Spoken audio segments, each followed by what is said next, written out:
Cantai mozos, cantai mozas, Cantai alegrai a xente, o tempo da mocidade, non vos ha de durar sempre, non vos ha de durar sempre. Ai alelo, ai alala.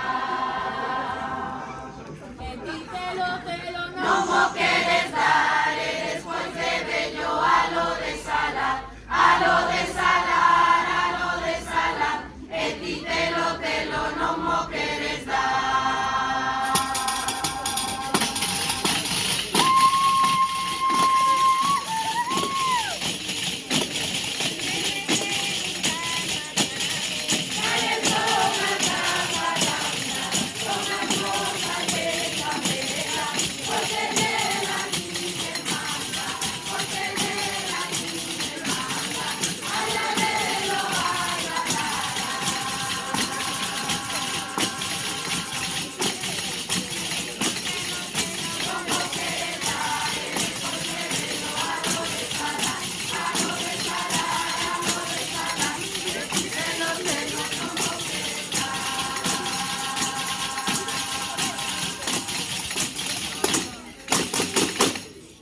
Bo día, como ben sabedes, o 17 de maio é unha data importante para Galicia. Ese día homenaxeamos cada ano a unha persoa relevante da nosa literatura. Neste ano 2025, o Día das Letras Galegas non se dedica a unha persoa, senón a miles de mulleres que, ao longo da historia de Galicia, transmitiron o tesouro da nosa poesía popular oral. Durante moitos centos de anos, as mulleres galegas xuntábanse para cantar e facer a festa, normalmente cunha pandeireta na man. A canción tamén axudaba a levar mellor os traballos do campo. Hai case 300 anos que o estudioso Frei Martín Sarmento decidiu comenzar a recoller e escribir estas coplas para que non se perdesen. Dende aquela, ao longo dos séculos, temos registradas máis de 30.000 coplas populares e luces de cancioneiros. Esta é a xoia da nosa cultura que homenaxeamos este ano.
Esas coplas de música souberon mutar e adaptarse aos novos tempos grazas ás escolas e grupos de música e baile que conseguiron encher Galicia de miles de cantadeiras.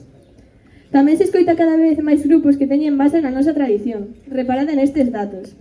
Tanxugueiras con 280.000 ointes mensuais no Spotify, Bayuca con 220.000, Fillas de Casandra con 140.000 ou Mondra con 40.000.